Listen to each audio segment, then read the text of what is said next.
Vamos considerar que tenhamos aqui um problema, né, de controle, né?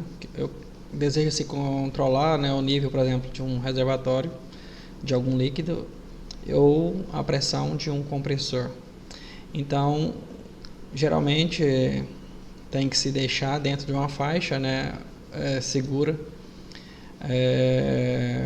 de operação. Então, à medida que o líquido ou o produto que esteja nos reservatórios abaixo de um certo nível, é necessário acionar a bomba, né? E quando passa de um certo nível, é necessário desligá-la para não extravasá-la, né? Ou, no caso, um compressor, para a pressão não extrapolar a níveis perigosos, né? Ou ficar abaixo de um nível que possa comprometer a segurança do abastecimento da indústria, por exemplo. Então, para funcionar dessa forma, é necessário haver um funcionamento do tipo histerese, né? Ou seja, um circuito combinacional simples de lógicas, portas lógicas, não consegue atender esse problema, não consegue resolver esse problema porque esse problema precisa de memória, né? Então, é um circuito que precisa de como se fosse um flip-flop, né? Mas sem usar flip-flop ou CLP, apenas usando contatoras e comandos simples, como poderia se resolver esse problema? Então, primeiro, quando aqui no exemplo de um reservatório, né? Então, há duas hipóteses, né? Eu posso usar dois sensores, né, de pressão aqui, um instalado aqui embaixo, né, e outro instalado aqui em cima, né. São sensores com nível de acionamento baixo, né, com a coluna de pressão de água ou de líquido baixa, se eles forem calibrados da mesma forma. Então tem que instalar eles em dois níveis diferentes. Agora, se forem sensores ajustáveis, pode-se instalar dois sensores no nível baixo aqui do reservatório, né? Entretanto, um com ajuste de pressão menor de acionamento e um com a pressão maior. Quando se deseja, né, manter o reservatório dentro dessa faixa, né, verde, por exemplo. Agora, naturalmente, para esse funcionamento é interessante desenhar um circuito de histerese. Quando a pressão está abaixo de P1, é necessário que a bomba esteja ligada, né? Mas quando está entre P1 e P2, ela deve estar ligada apenas quando o nível do reservatório esteja aumentando, ou a pressão esteja aumentando, né? Até atingir o nível da pressão P2, de tal forma que desliga, né? Cai aqui, né, para o nível desligado da bomba, né, de compressão.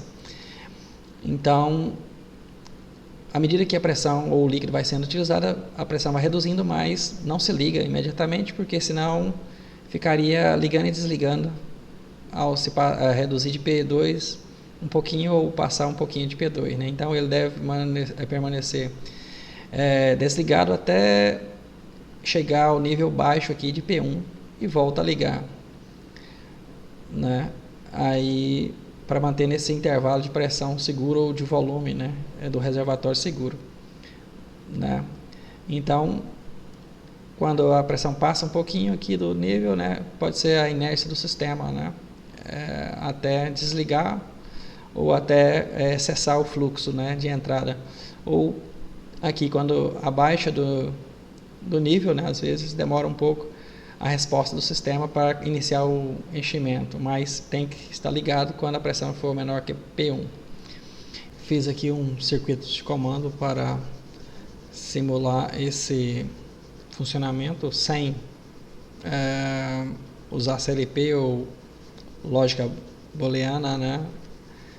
Lógica booleana não funciona em circuitos combinacionais, tem que ser em circuitos combinacionais, tem que ser circuitos com memória, né? Então, aqui eu uso como se fosse um motor, né, do compressor ou da bomba de água para encher o reservatório ou para manter o reservatório cheio ou na faixa desejada. Uma contatora para acionar o motor e uma contatora auxiliar aqui para servir como memória, né, do sistema. A memória para representar a esterese, né? Para conseguir fazer a esterese. Então vamos fazer a simulação aqui. Então no início supostamente o reservatório está vazio, então quando se liga o disjuntor a bomba já começa, né, funcionando. Então ao clicar aqui a bomba já inicia, né, o motor já liga. Então a princípio imaginamos que o reservatório esteja enchendo. No momento que chegar ao nível de pressão do primeiro pressostato, né, P1 aqui é o L1, então ele aciona.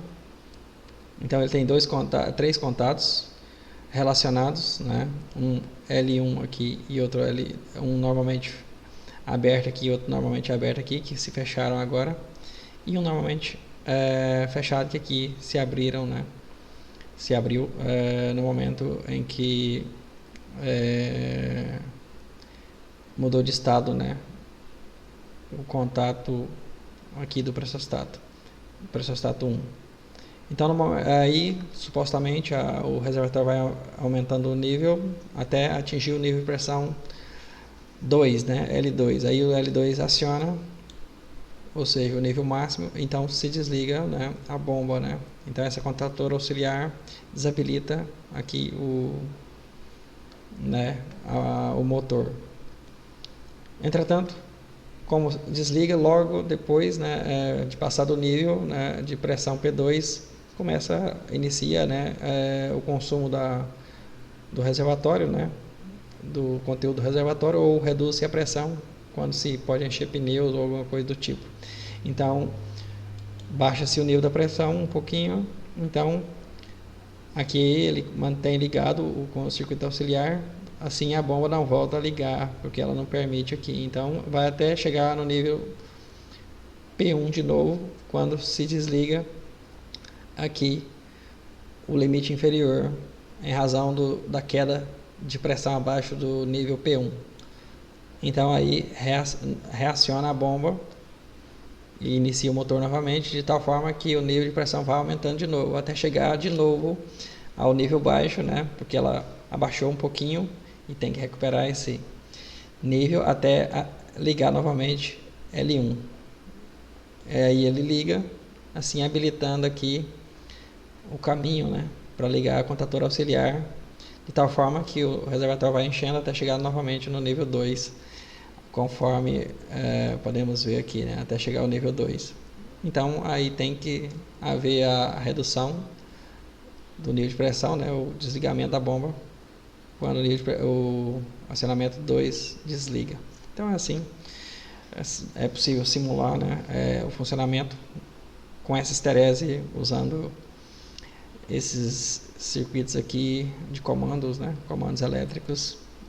Entretanto precisa dos contatos auxiliares para esses sensores e essa contatora auxiliar.